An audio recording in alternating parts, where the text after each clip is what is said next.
please stand clear of the doors. Por favor, manténganse alejado de las puertas. To those guests who've just joined us, welcome. Our next stop is the Magic Kingdom.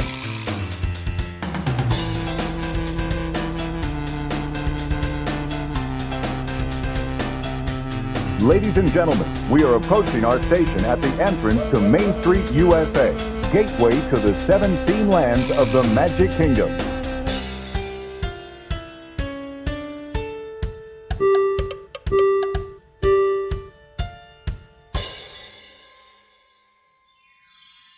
Welcome aboard the Monday Morning Monorail Podcast. This is Justin Monorail, and I've got my main man monorail co-pilot here with me today.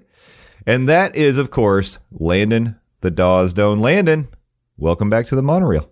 Hi, everybody. It's me. It's the DOZ, Landon the Dawsdone, coming to you once again from the Isolation Station of Love. Thank you all for coming along for the ride of the relaunch of the monorail last week. And Jay, hopefully you're having a killer week so far. Oh my gosh, this past week has been nutso. I've had several new Disney experiences that I can't wait to talk about on upcoming episodes of this here podcast. But let's get to the matter at hand, which is episode 172 of the Monday Morning Monorail Podcast. Today is October the 23rd, 2023. Welcome back, listeners, friends, and Monorail fam. Of course, thank you so much for jumping back on the monorail at episode 171.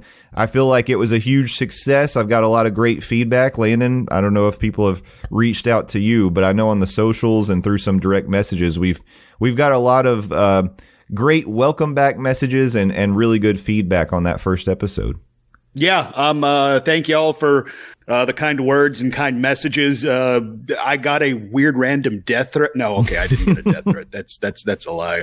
But yeah, it's been kind of overwhelming to know that y'all have been out there in the ether, so to speak, awaiting the return of the monorail, and it makes me feel good that we're A, back, and B, y'all are back with us. So thanks again for coming along on the ride of the Monday Morning Monorail. And thank y'all for being fans of not only the podcast, but I guess of me and Jay. Yeah, absolutely. Humbles a guy. Yeah, I was having a little chat, actually, with my good buddy Cocktail Bob this weekend while we were at the Edison, which is something we'll be talking about a little bit later. Cocktail Bob is my favorite member of the monorail family. I'm bringing it back. He is a great member of the monorail family. He could be a contender for the favorite. But he's definitely one of the tallest members of the monorail family. He may be the tallest. He may, yeah. Big old boy.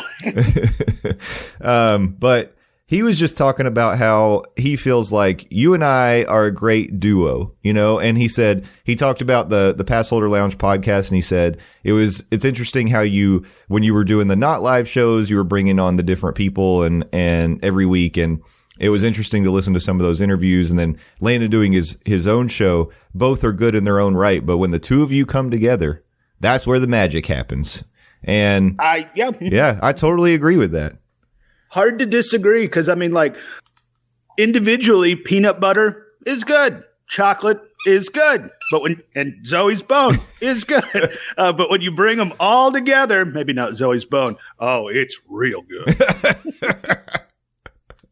And speaking of the Pass Holder Lounge, we had an episode this past week that I inexplicably ended up hosting. That was a neat experience.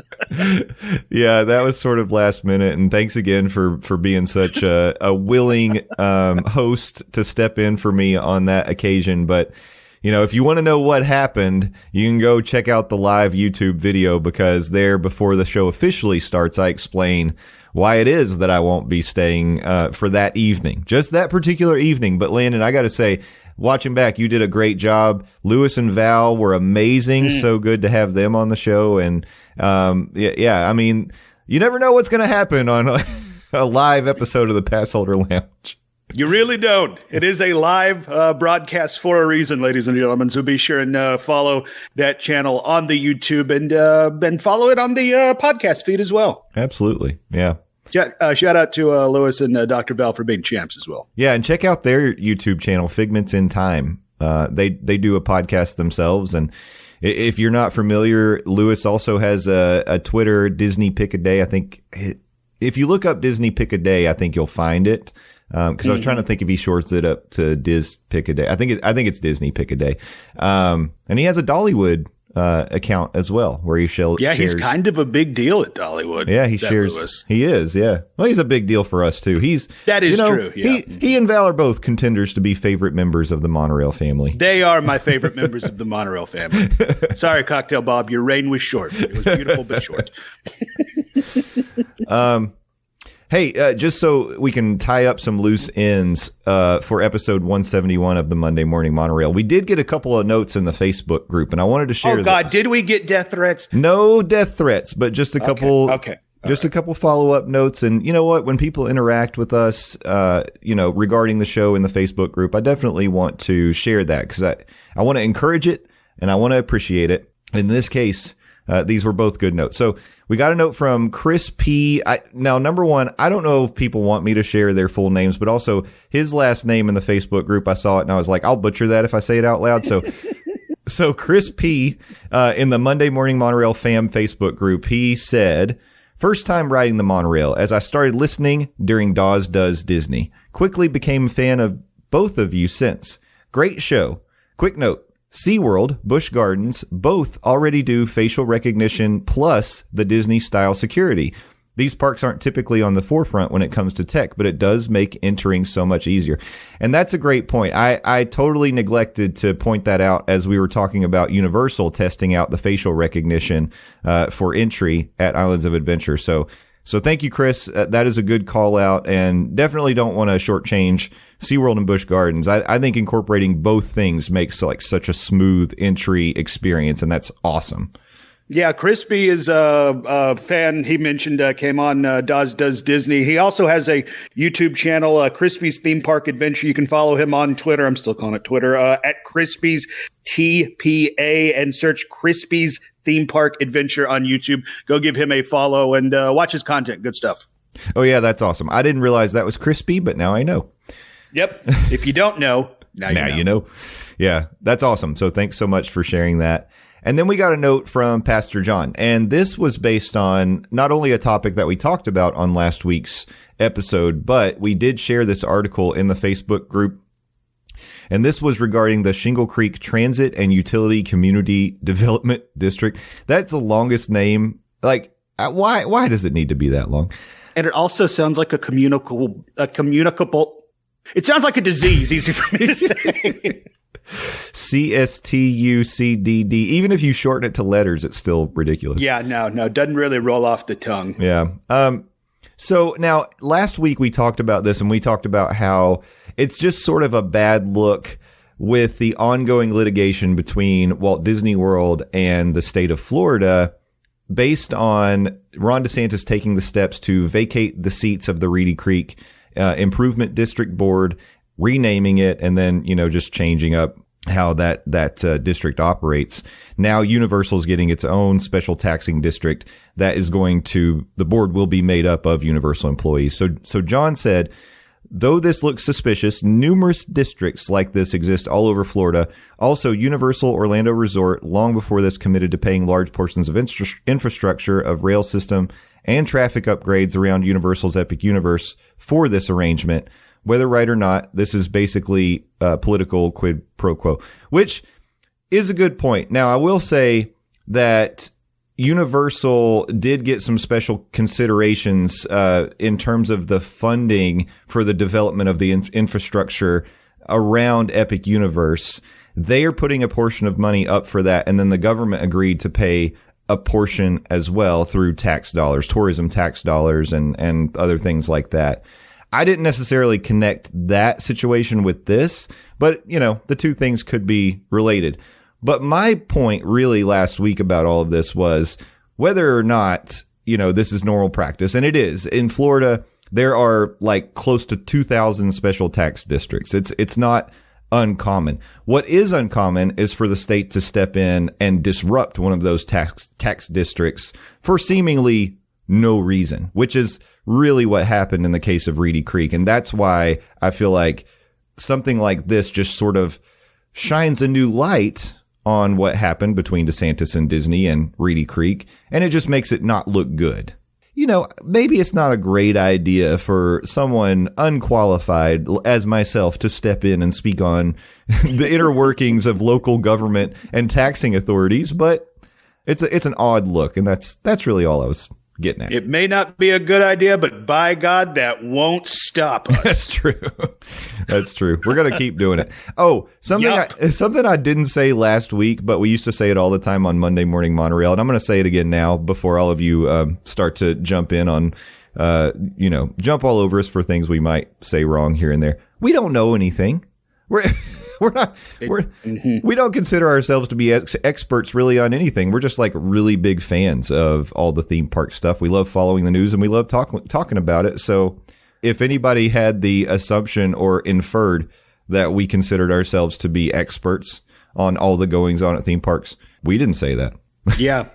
Yeah. If you assume that we know anything of what we're talking about, that's on you. Yeah, that's totally on you. That's a you problem, not an us problem. No. Oh my gosh. But thanks again. I do want to say thank you to both John and Chris and everybody who interacts in the Facebook group. I would love for more people to join that Facebook group and interact with us as the week goes on. And again, if you are on Facebook, you can find that group by searching Monday Morning Monorail Fam. Hop in there, get into the conversation, and feel free to push your glasses up on your nose and say, actually, just whenever you guys. Wait, we're encouraging that? Because then I'll make fun of you. I will make fun of you for doing it, but you're welcome to do it. Let's jump into the news of the week. Oh, is that what we're doing now? Yes, I think we should. And we're going to start with water park news because it is fall. And of course, everybody wants to talk about water parks at this time of year. Disney's Blizzard Beach will reopen to guests on November 6, 2023 at Walt Disney World.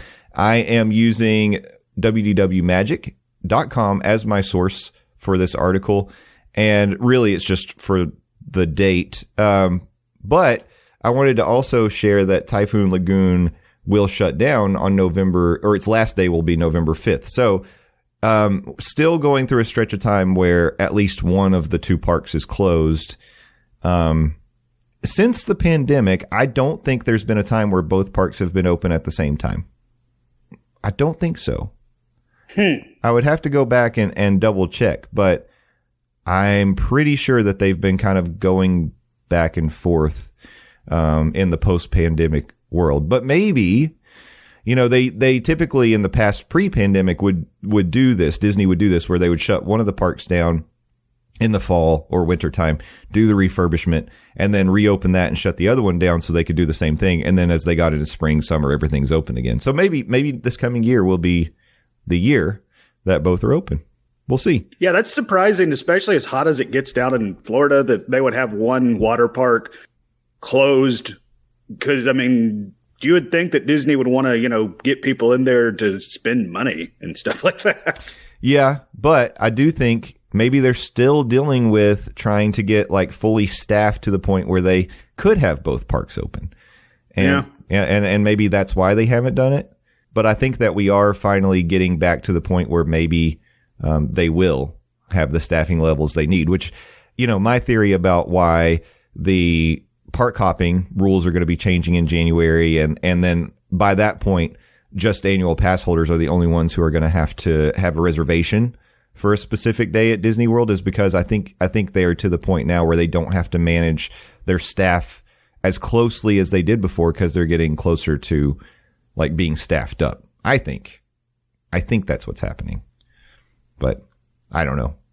Again, I don't know anything. Yeah. We're just two really good-looking guys talking behind microphones. We don't know anything. Yeah. Landon, have you ever been to Blizzard Beach or Typhoon Lagoon? Nope. I didn't think so. I thought. Yeah, you know me. I have bad ears. I can't do swimming pools, let alone water parks. So the whole water park aspect of Disney is something that I am wholly unaware of. Yeah. I know they're there, but I have never experienced either Typhoon Lagoon or Blizzard Beach. Yeah. I mean, if you didn't have the ear issue to worry about, would you be interested in going to the water parks at all? I mean, I have gone to water parks in the past. I would, put earplugs in and have a swimming cap on, which, by the way, that's a great look for a teenage boy. Definitely didn't make him feel self-conscious or anything like that. But I mean, like, I've done water parks in the past, and I mean, they're fine, but nothing that I ever was like, oh man, yeah, I got to go back. I want to get on that water slide and get in the wave pool. Like I will say, I am a big fan of lazy rivers. I do like getting in like a tube or whatever and just floating around a lazy river. But I mean, like, water parks really don't move the needle for me, bad ears or not. Yeah. Okay. Yeah, I'm sort of indifferent to water parks largely. If I think too hard about like wave pools or lazy rivers, it starts to gross me out a little bit. Yeah, there is that. Yeah. I like water slides though, and I've never been to Blizzard Beach, but I have been to Typhoon Lagoon, and I had a good time. I enjoyed it. I think, again, as you would expect, the thing that really pulled me in with Typhoon Lagoon was the theming, because Disney does it better than anybody else.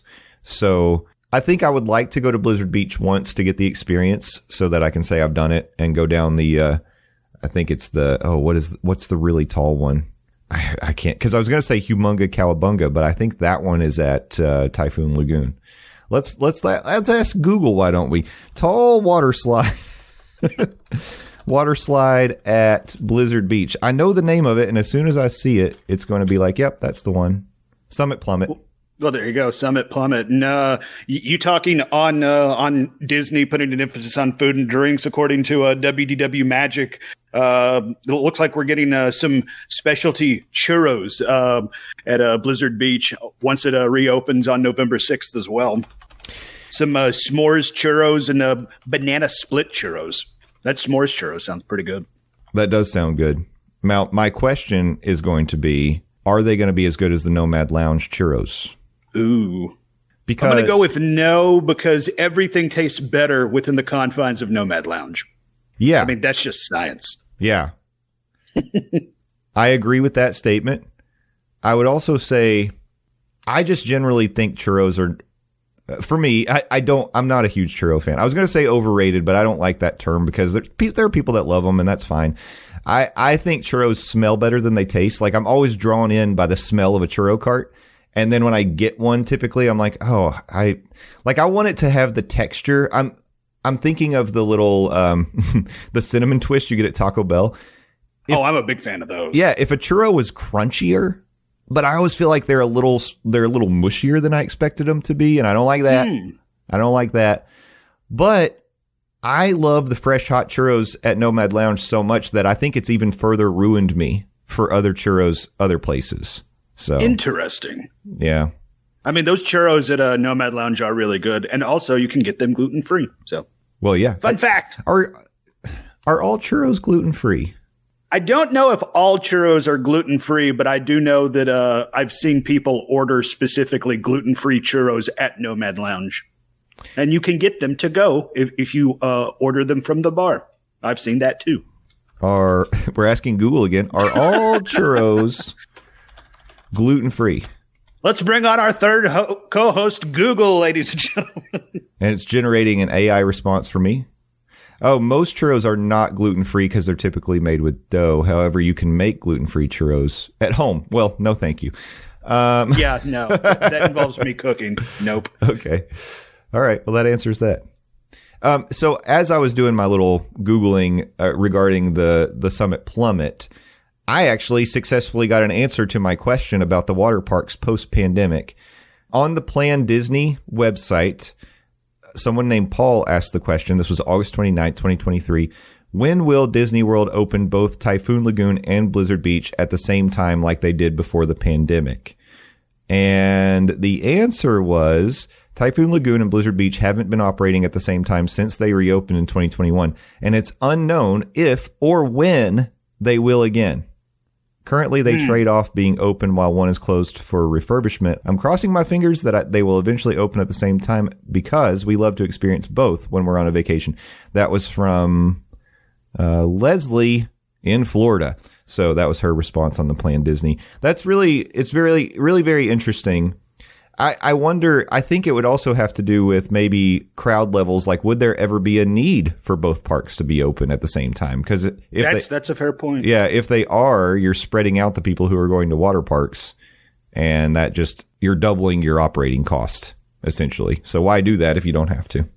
And also, it's like, I'm going to say this as somebody who admittedly doesn't go to water parks. Is there a need to have both of them open at the same time? Because, I mean, like other than, I mean, like, water park's a water park. I understand, you know, they have different slides and different theming and stuff, but I mean, it's it's a water park. Mm-hmm.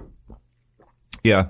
And sorry, I don't mean to yuck your yum if you're really into water parks, but again, they just don't really move the needle for me. And Disney, at the end of the day, is a business, and I just don't know how much financial sense it would make to have two open when I just don't know if you would need to have two open when you can just have the one. All right. Well, let's talk about something that I feel like I can't get myself into trouble talking about, and that is just you wait.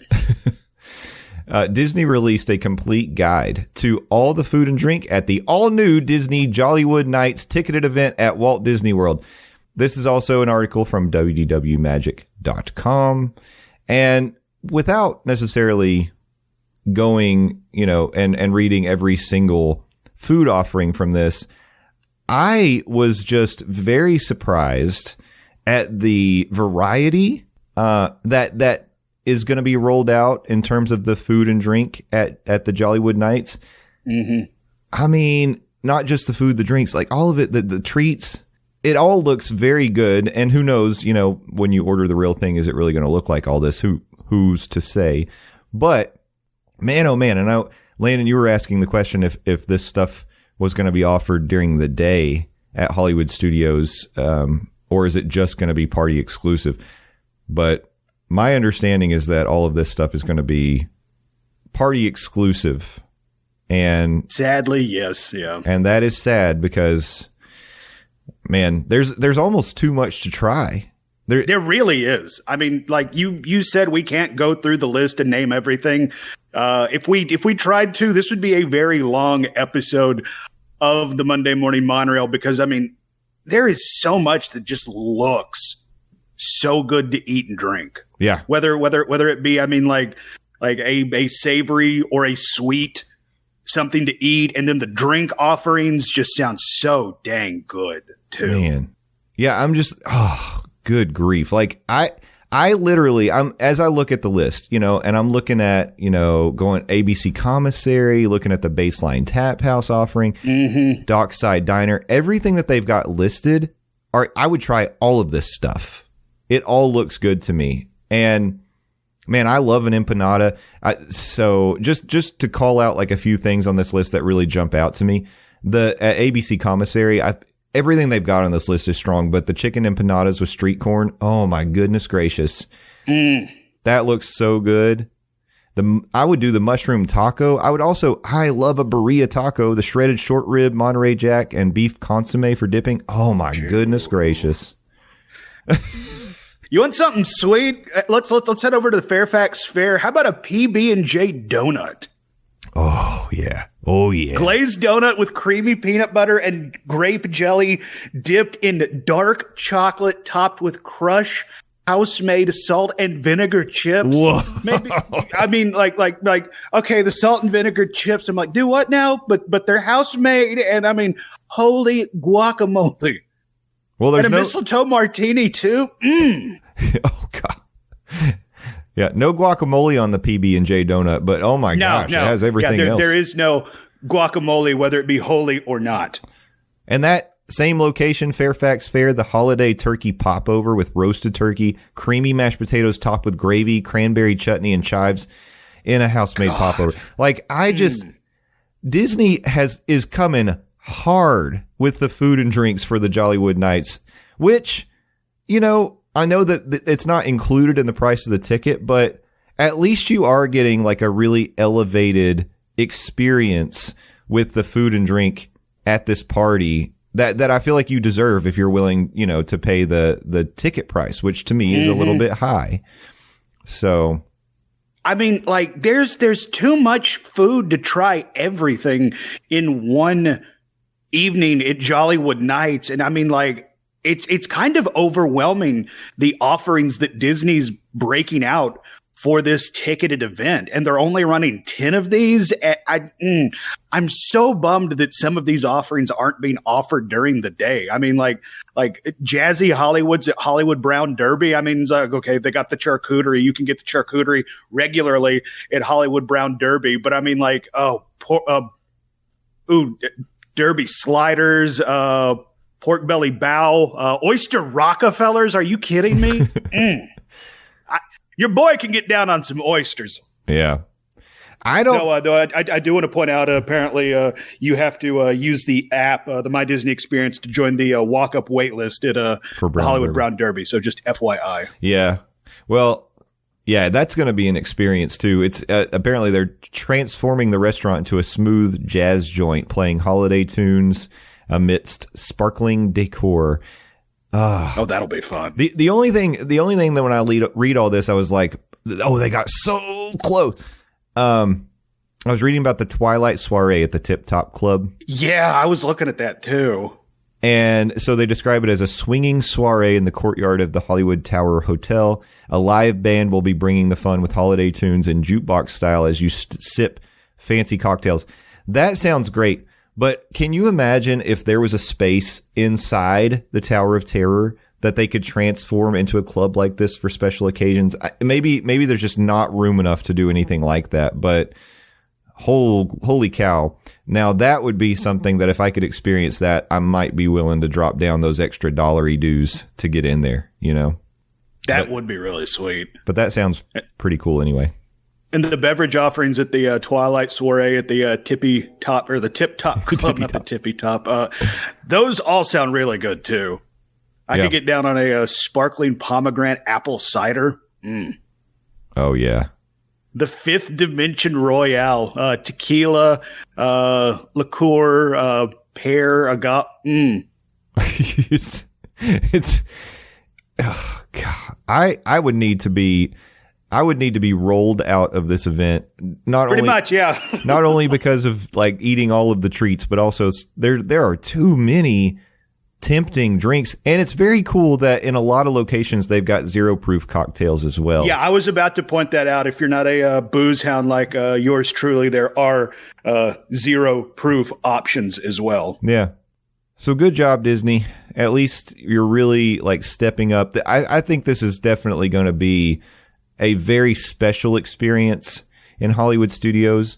I was actually telling May about this event, aka the artist formerly known as Chicken Nugget, and she asked if we could do it, and I was like, I just don't know. I mean, it's so hard for me to say no to it because I mean, I already told you the show that they've got the Muppets hosting in the Beauty and the Beast theater, that alone is enough for me to be like, oh my gosh, you are like, I feel like you're right. Like, you know, you're just taking my wallet and there's nothing I can do about it. But I've been so good about like resisting the temptation to pull the trigger on the tickets. And I'm just hoping that like in the next week, the announcement comes out, oh, all the parties are sold out. And I'm like, well, now I don't have to worry about it.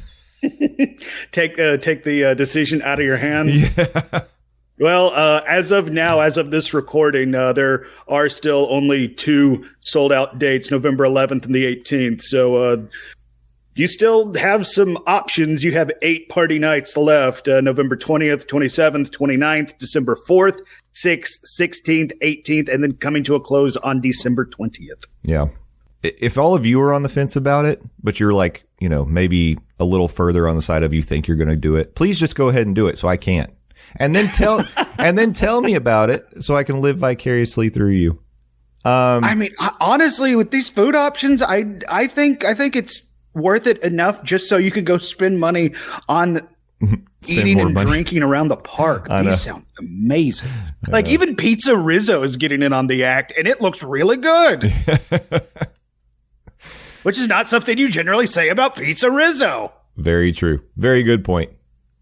All right. Well, while we're talking about delicious food, I wanted to hop over to Disney Springs and just mention, I pulled up this article, again, from our friends at wdwmagic.com. They're dominating the headlines today. They're promoting a couple upcoming events at Morimoto at Disney Springs.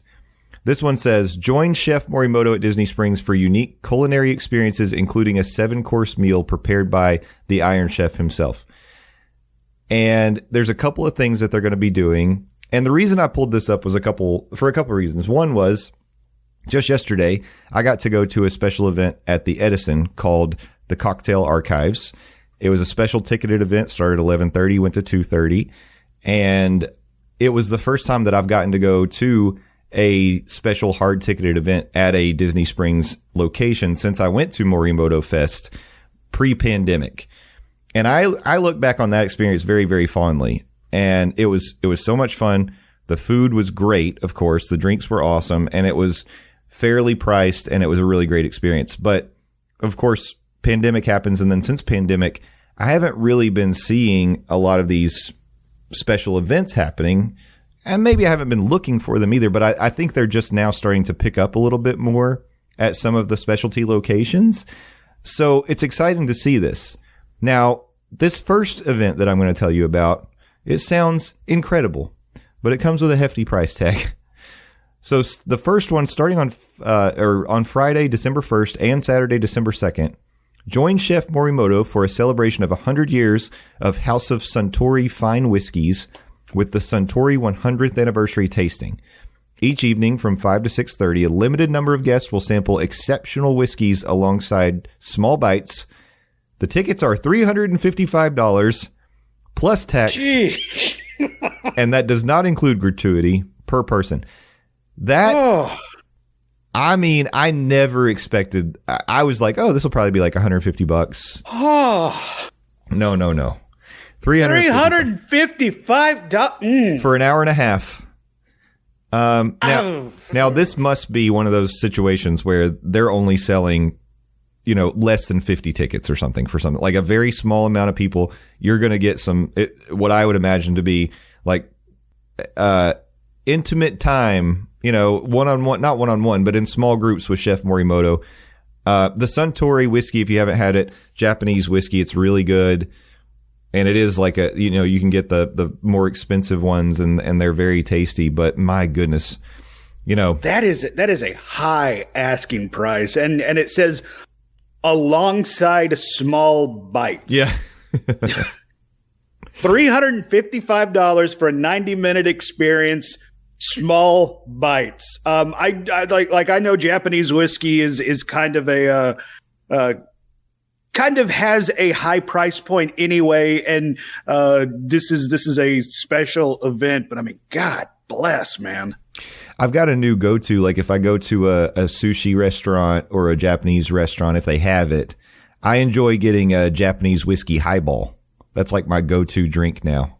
To pair with sushi. It's so good. And I usually go Toki because Toki is affordable. But yeah, if you're a fan of Japanese whiskey or you're interested, yeah, give that a shot. Do a little Japanese whiskey highball next time you go to a Japanese restaurant. It's very good. Yeah. Okay. So those same 2 nights, later in the evening, there will be another special event. December 1st and 2nd, Chef Morimoto will host his highly exclusive Momokase. Beginning at 7 p.m., 10 lucky guests each evening will enjoy an intimate 7-course meal personally prepared by the Iron Chef himself, paired with rare bottles of House of Suntory's signature whiskey, including the option to upgrade to a 1/4-ounce pour from one of only 200 bottles of Yamazaki 55 in the world. This unique, once-in-a-lifetime opportunity starts at $2,000 per person, plus tax and gratuity. Wow, that makes the first option seem affordable. Right? That kind of takes the sting out of that $355. It really does. I mean, $355. Let's all go, guys. It's a discount. What a discount. We're losing money if we don't go to that. Shoo. I mean, it's like, again, it's like there are only 200 bottles of this Yamazaki 55 in the entire daggone world, but that's $2,000. Well, and that's not even talking about the upgrade price. I think this whole event starts at $2,000 a person. And if you upgrade to the quarter ounce pour, I can't imagine. 3,000? I'm going to open the link. I wonder what the upgrade option is if it's listed. They may ask you for a credit card just to open the link. Yeah, right. Yeah. But wow, I love Morimoto Asia. I love Chef Morimoto. You're not far off. They want to call me before they lock it in. So I can't even see how much it is. See, I told you. God bless. It's like going to a Ferrari dealership and they're like, "Oh, you want to test drive one? Okay, sure. Let's do a credit check and before we even." Yeah, right. Yeah. Yeah. All right, and then finally on Sunday, December 3rd, get into the holiday spirit with 12 Beers of Christmas hosted by Chef Morimoto. Sample 12 beers paired with 12 bites. Non-alcoholic beverage options for kids make this a family-friendly event. Choose from 2 different time slots in either general admission or a booth with bottled water and a dedicated server. Tickets start at $95 for adults and $55 for children. So, hey, that's somewhat affordable. Mm-hmm. That's more my speed. And I mean, it's still almost $100, but at the same time, for these beer tastings and I mean, if you ever been on like a whiskey tasting, gone up to like Louisville or gone to Lynchburg or something like that, I mean, it's comparable-ish to those price points. And I mean, 12 beers and 12 bites, I'd still think I'd want more than just, again, bites to eat, but still, I mean, that could be fun. I think so. I think now the 12 beers of Christmas is something that Morimoto's done in the past. So this is an event that's coming back. I don't know if they did it last year, but I've heard people talk about this and say really good things about it. So if that's something that you're interested in, I would say check it out. Like I told you previously, the Morimoto Fest I went to, it was similar to this, although what they did at Morimoto Fest it was in October and it was sort of like their take on Oktoberfest. It was all Central Florida brewery beers, and then they took those beers and paired them with Chef Morimoto curated bites that would pair well with those beers. And he was there on hand, which was really cool. It was a really fun event, and if I remember right, I think the tickets for that were like $75 or something to get in, and it was all you could eat, all you could drink. It was really good. That sounds awesome. Yeah, it was a very, very good event. We had a great time, and if they ever do Morimoto Fest again, I'm there, like 100%. I would go.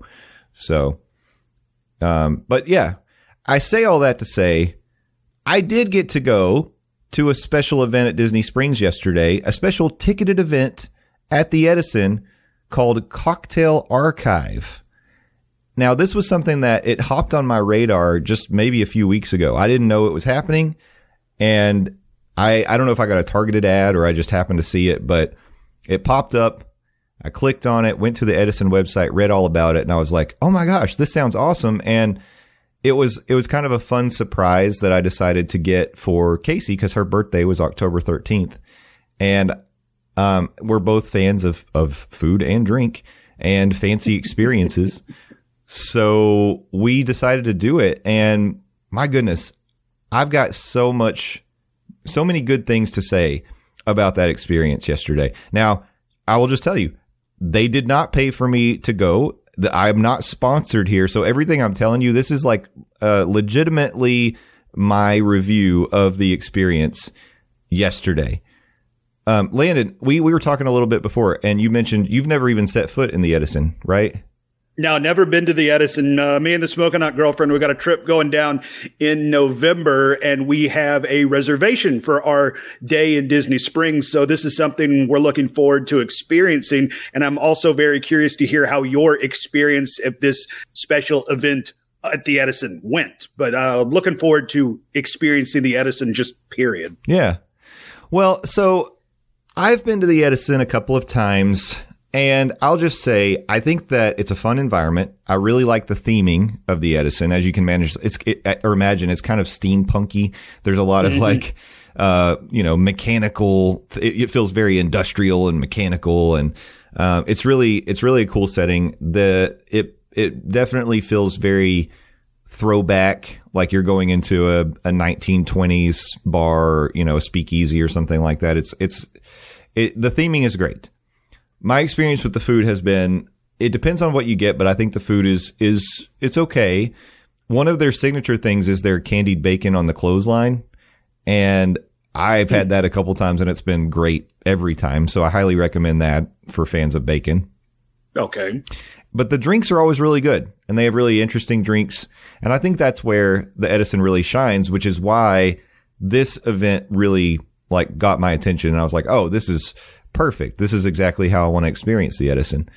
So we got the tickets. Now these tickets were $75 a person, or you could do guaranteed seating for $90 a person where you had a reserved table, with your name on it when you arrived, which was nice.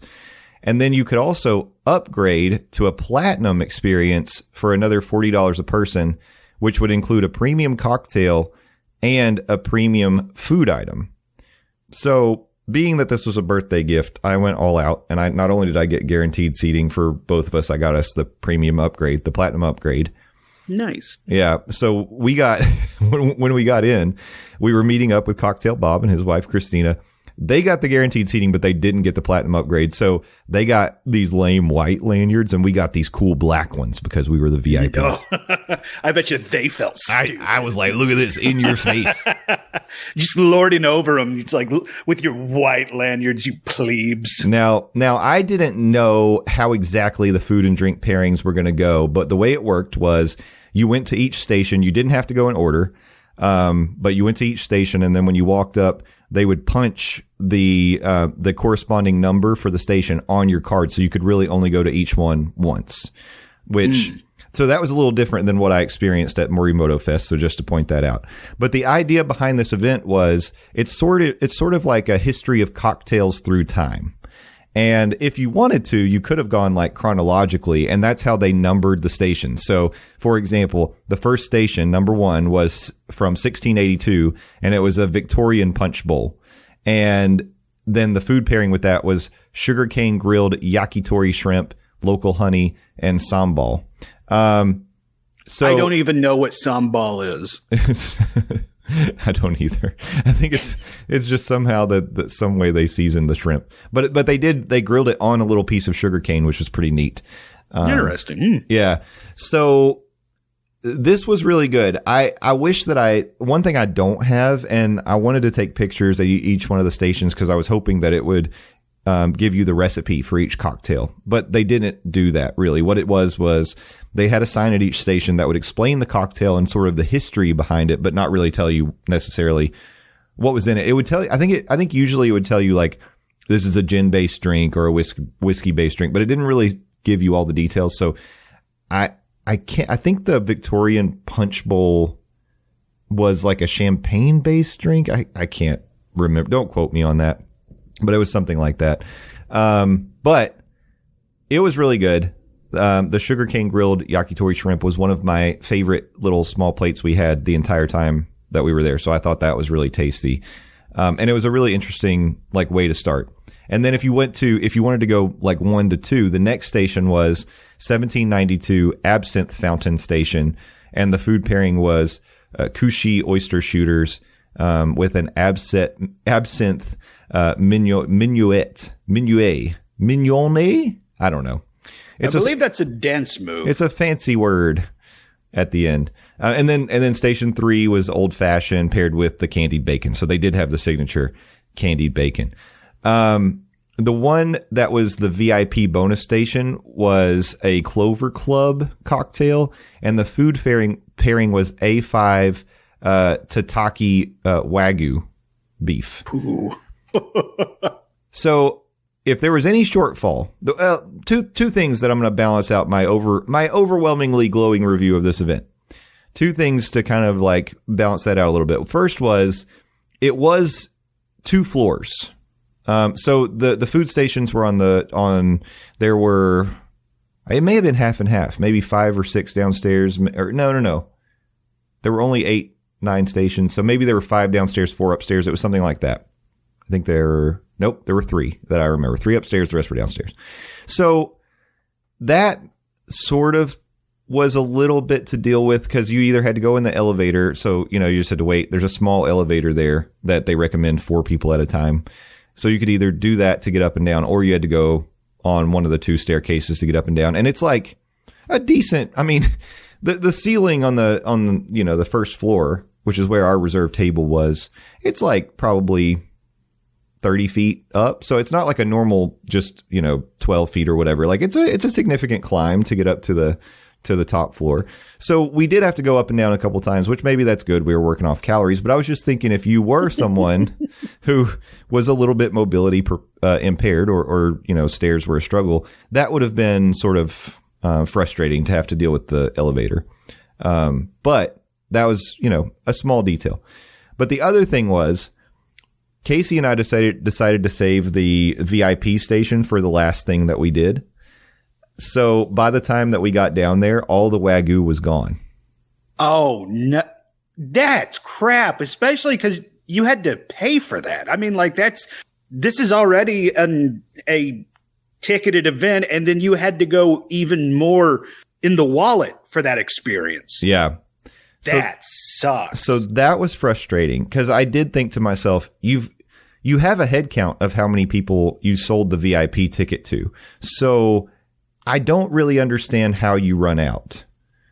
That because you could only go to each station once and you get your little ticket punch. So people couldn't have gone back to get more Wagyu.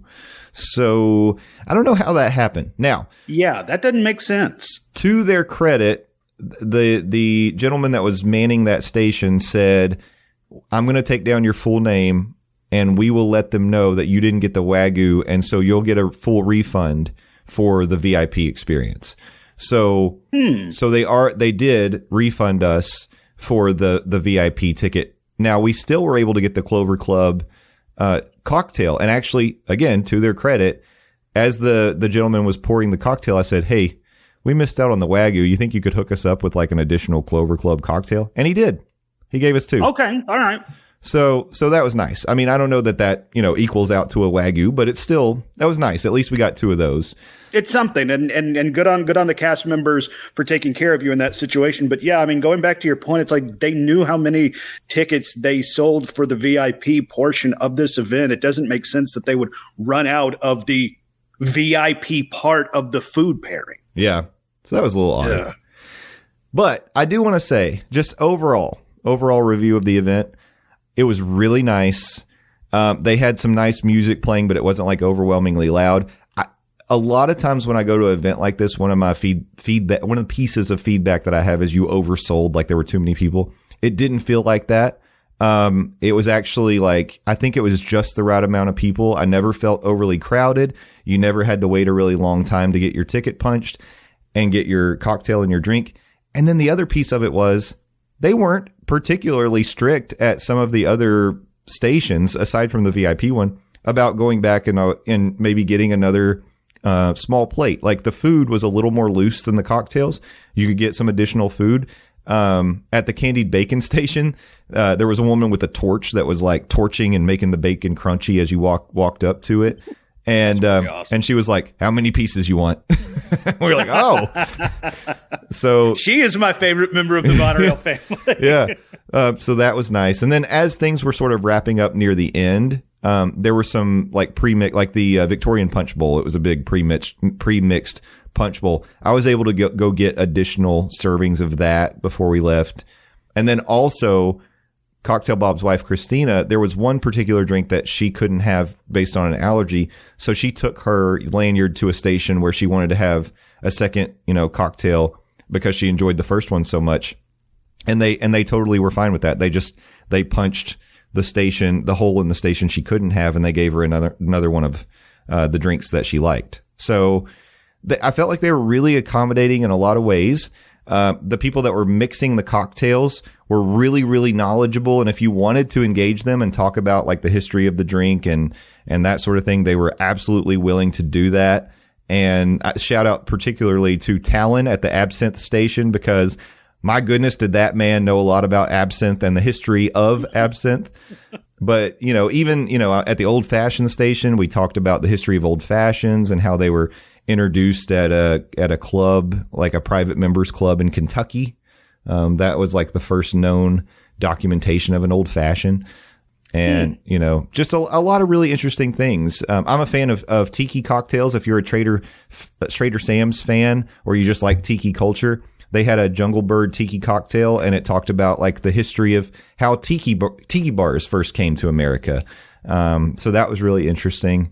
And the food pairing there was a tuna poke that was so good. So good. That was one of my other favorite small plates. So all in all, like I give it really great reviews. There was never a situation where I felt like we had a question or a problem where they didn't try to help us and accommodate us. So shout out to the staff. Service was great. Atmosphere was great. The cocktails, I felt we made a comment near the end. We were like, these were not like wimpy cocktails. Like they all had a punch to them, and the food pairings were really, really well thought out, well plated, and tasty. So high regard for this event. I would absolutely do it again. If they do this again in the future, I'll be there 100%. So. Well, that's awesome. I'm going to put you on the spot. Was there a favorite cocktail that you had? Because I mean, looking at the menu, it looks like they all just sound so dang good. Yeah, I will say it's interesting. There were a lot of things. There were a lot of things on the list that I won't say a lot. Several cocktails on the list I had never had before.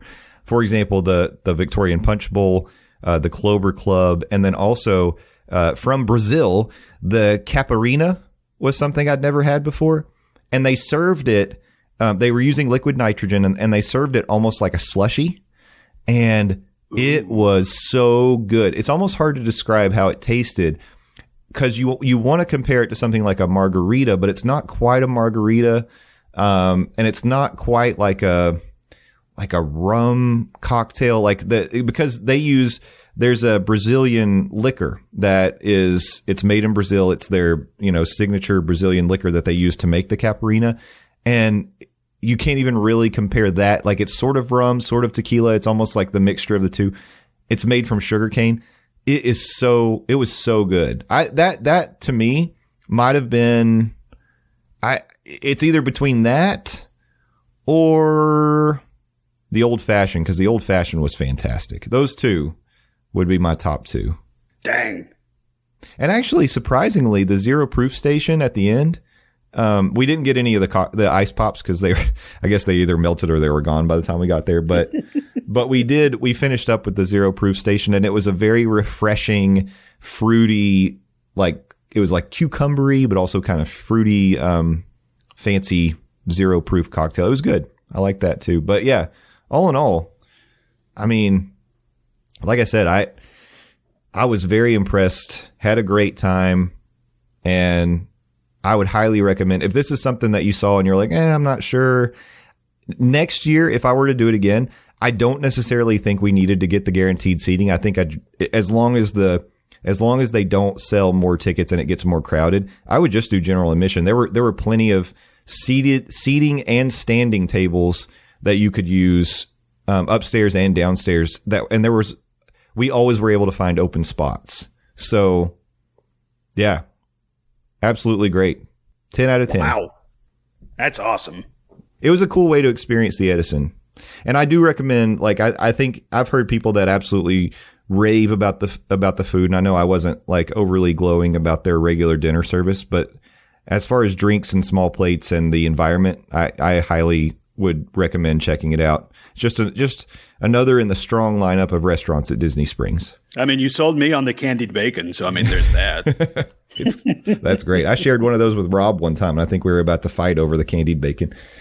But yeah, I mean, looking forward to more. I'm going to keep my eyes open for more events, not just at the Edison or at Morimoto, but I really do like these specialty ticketed events at the Disney Springs locations, because it gives you a whole new appreciation and an experience that you can't get just going, at a regular time during regular operating hours at a restaurant. So it's nice. All right. So that will wrap up the news and reviews segment of the show. I think we now are ready to take a little break here. And then when we come back, we're going to get to a segment that we haven't done in a very long time. It's a fan favorite, so let's take a break and we'll be right back.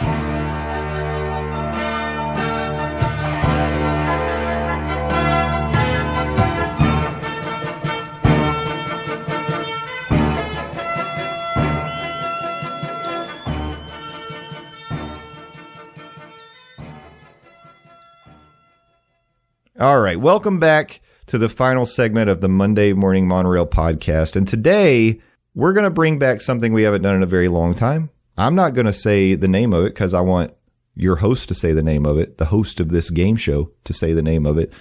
But before we do that, I do want to say thank you to those who reached out and responded to our big question last week. We asked you, what was your holy trinity of Walt Disney Animation Studios movies? And we got some responses that I want to share. First, I'm going to hop over to the Twitter account. We posted on the Twitter, asked on Monday. We celebrated #Disney100. Now we want to hear from you. What are your 3 favorite Walt Disney Animation Studio films of all time? And we got 3, count them, 3 responses on the Twitter. The first I'm going to read is from our friend Donna. We love Donna. Donna's my favorite member of the Monorail family. She had previously responded when I posted the episode, but I think she was just giving us her response for Disney movies in general. So these were specifically for the animation studio movies. And she said Cinderella, Jungle Book, and Mickey's Christmas Carol. It was really nice. Those are strong. Yeah, really good to see Mickey's Christmas Carol break into the top 3. The next response we got was from our friend Lee M. Taylor, all the way from across the pond in the UK. Lee is my favorite member of the Monorail family. Lee said, number 1, Lilo and Stitch. Ooh, okay. All right. Off to a strong start. Yeah. Number 2, Aladdin. And number 3, he agrees with Donna, The Jungle Book. So wow. Two. Lee and I share 2 of 3. Oh, wow. Okay. All right. Mm-hmm. And then Tony, the Disney dad, he shared number 1, Tangled, a modern classic. Number 1 overall. That was, I believe, Dr. Val's number 1 as well, if you were part of the live pass holder lounge on Tuesday. That's pretty awesome. Number 2, Aladdin. So Aladdin in the 2 slot for Tony and Lee. He said, my favorite of the Renaissance era. Number 3, Pinocchio. Freaked me out as a kid, but is just beautiful. Totally get it. Strong list from Tony, who is my favorite member of the Monorail family. Yeah. And then he has a 3B, which is Mickey's Christmas Carol. So love that Mickey's Christmas Carol is getting some love. That's awesome. Yeah, I love to see it popping in there. Over on the Facebook, we got a couple responses as well. From our friend Paul, he said, my Disney animation trinity, Snow White, Aladdin, and Hercules. Ooh, Hercules. Okay. Yeah, Snow White, going back to the first one as well. I like that one. Who is that list from? That was from Paul. Paul, good list. Paul, favorite member of the Monorail family. And then our last response comes from our friend Eric, and he said Disney Animation Trinity, Robin Hood, Aladdin, and Emperor's New Groove. Ooh, love to see Emperor's New Groove getting some love. Eric, strong list. Favorite member of the Monorail family.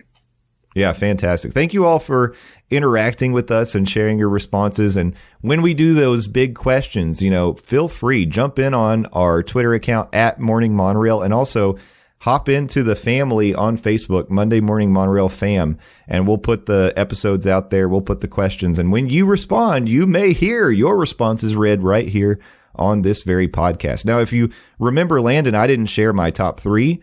And I somehow wiggled my way out of doing it on the live show, but I'm willing to do it now before we jump into the big game show. So I'm going to have to go no particular order because I can't. Maybe later I'll rank them, but I'm going to have to say.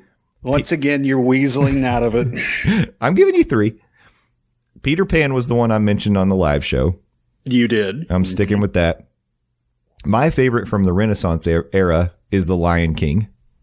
So Lion King slotted in there. And then I think I'm going to round it out with 101 Dalmatians. Okay. Which is a surprise to even me.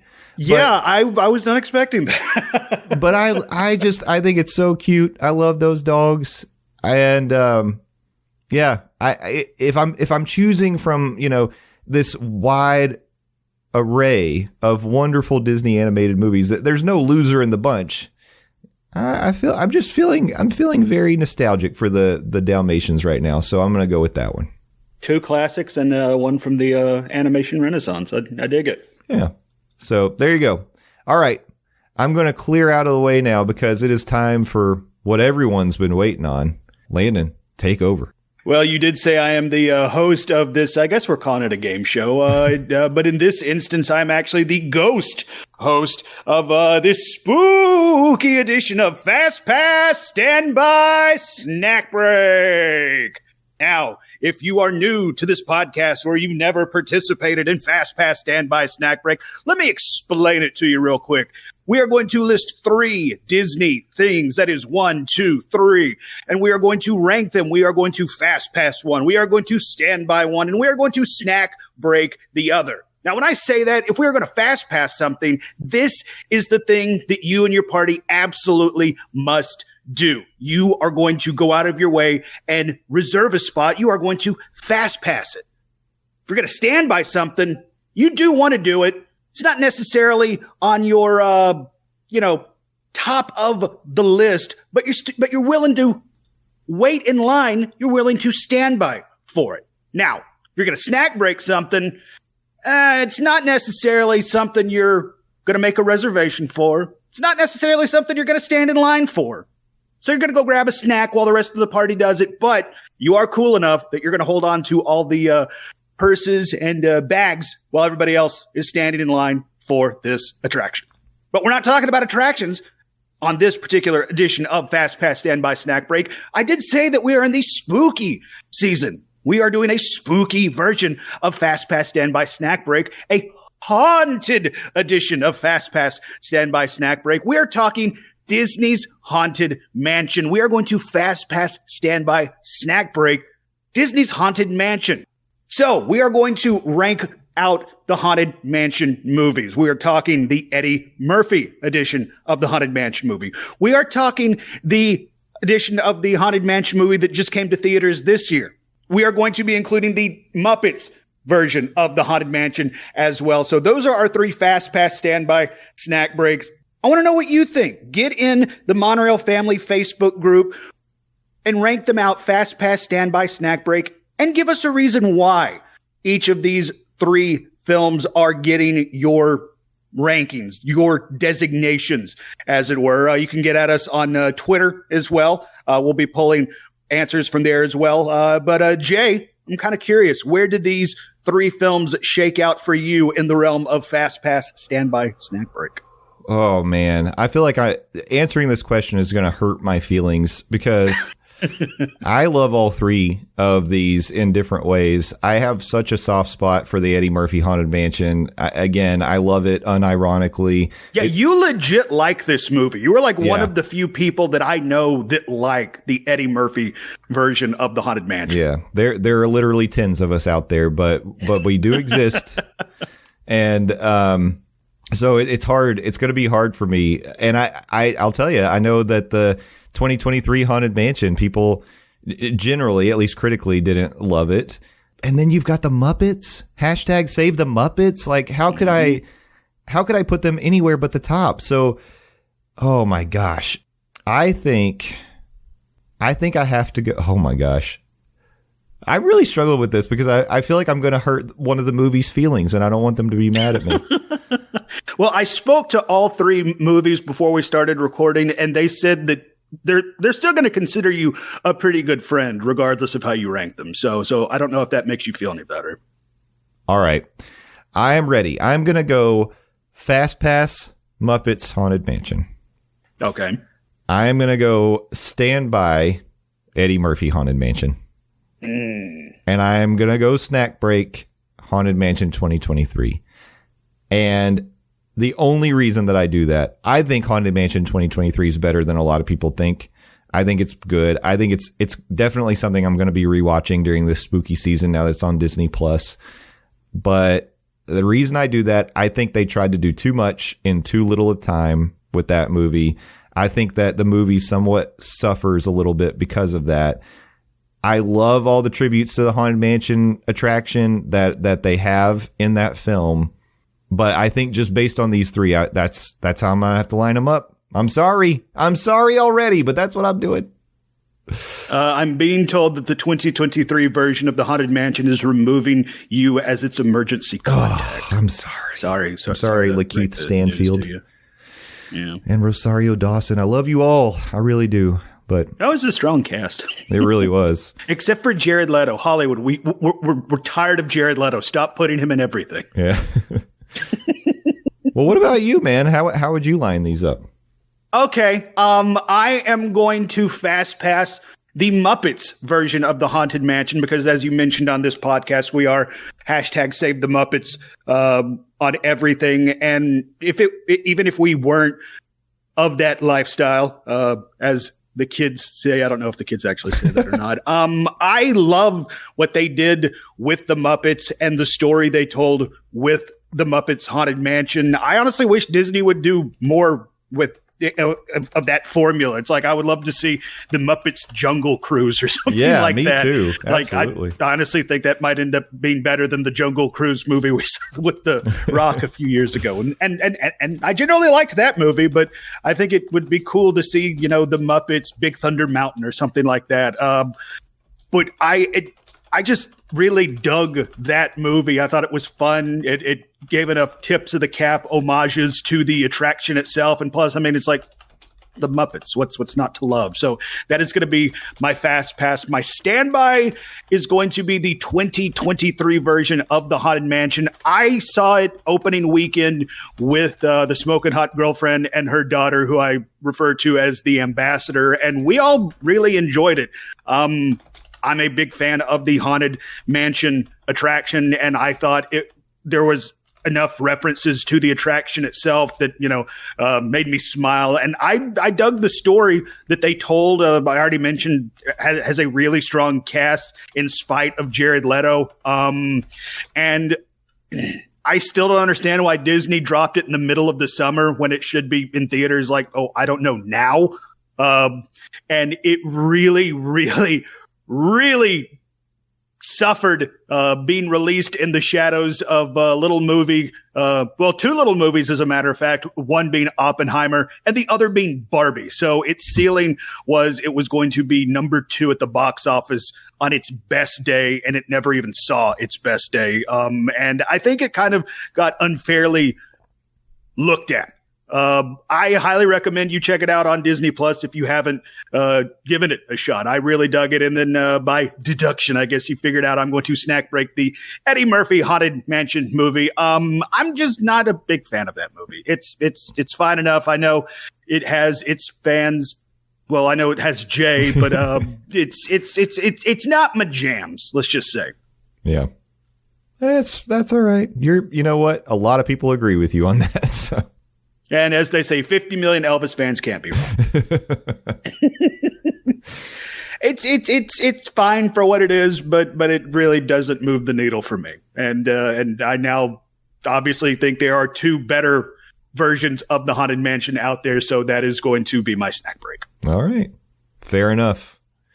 Well, if you want to get involved in this game show, as I've called it today for some reason that no one knows. Yeah, it's a game show, and nobody wins prizes, except you're going to get a trip to space camp. Oh, wow. That would be great. I'm going to enter because I want to go back to space camp for a 3rd time. How about that? Yeah. Space camp was dope. But how you can interact with the show. You can do it on our socials at Morning Monorail. We'll post the episode and you can answer below with your Fastpass standby snack break. Or, Landon, I'm sure that you would be willing to put out the tweet on your Dawes Does Disney Twitter, and we can retweet it from there. We'll do both. We can do both. Yep. Or both is good. The other thing you can do is join the Monday Morning Monorail fam, and we will post the question for you to respond to there. Those who respond, depending on the level of response and how many we get and such, we'll read what we can next week on the show. So, and we always appreciate you all for not only listening, but being willing to interact with us. It's great. Y'all are the best.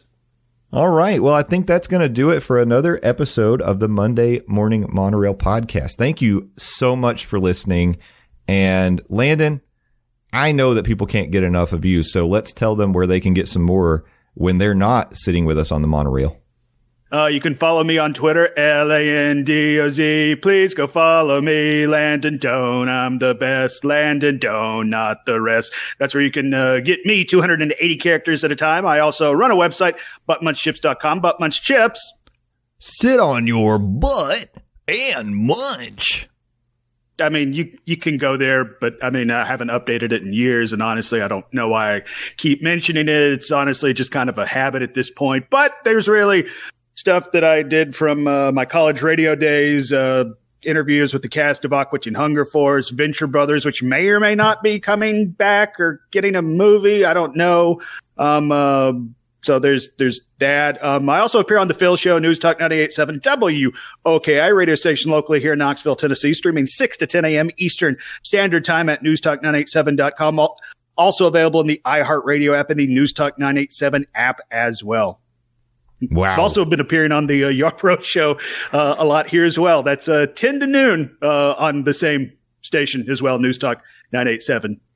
You're doing as much appearing on the radio as I have on podcasts recently. I was going to say, you've been a busy little bee. First it was Dillo's Diz, then it was Main Street Magic with Jeremy. Yep, that's right. And if you're listening to this on Monday, the 23rd, I was on Hyperion Adventures yesterday with my friend Michelle and Tom. So I am continuing the Monday Morning Monorail press tour. I am making all the stops. And if you would like Justin Monorail to appear on your podcast, please send me a DM. But yes, thank you so much to Jeremy for bringing me on to Main Street Magic. We had a great time talking about one food, one drink, one shop, and one attraction that we would do in every park, including Disney Springs. And then with Tom and Michelle, we were talking about a little Disney this or that. And Michelle was the game show hostess with the mostest for that episode. So had a great time with both of them. Love them both. I consider all of them to be members of the Monorail family, whether they like it or not. And of course, we all know the Hyperion Adventures podcast is the 1-2 punch of Disney podcasts to start your week. So please check out Hyperion Adventures podcast and check out Main Street Magic. So much good stuff out there. And I personally, I don't know why I was excluding you from this, Landon. We have a lot of fantastic podcast friends and their support is amazing. Mm-hmm. It really is. Haven't checked out the Hyperion Adventure episode with you on it. I'll be sure to do that. But I really enjoyed your appearance on Main Street Magic. I dug the pick, beverage, food, shop, and attraction you and Jeremy did. That was a fun listen. Also, y'all missed the obvious attraction in Disney Springs. Y'all getting that aqua car thing. Well, I mean, right? That's the only option now, especially with the void gone. But but it's right there, y'all. Come on, it's there. But you got to pay extra for that. No thanks. No, thank you. The Smoking Hot Girlfriend and the Ambassador did that on one of their trips. Apparently, it's a lot of fun. So it looks like a lot of fun. It really does. Well, maybe we could have them on sometime to talk about how fun it is, and maybe they can sell me on it. Let's just put that out there. Maybe that's something we can do in the future. Okay, I'll I maybe know how to get in contact with them. Perfect. All right, good deal. Well, I'm going to put it out there in the universe that you all are going to come right back here next week for another Monday Morning Monorail podcast. But until then, thank you again for listening. Thank you for being a member of the Monorail family. And don't forget to thank a cast member. And finally, be excellent to each other and party on, dudes. We'll see you next week. Bye-bye.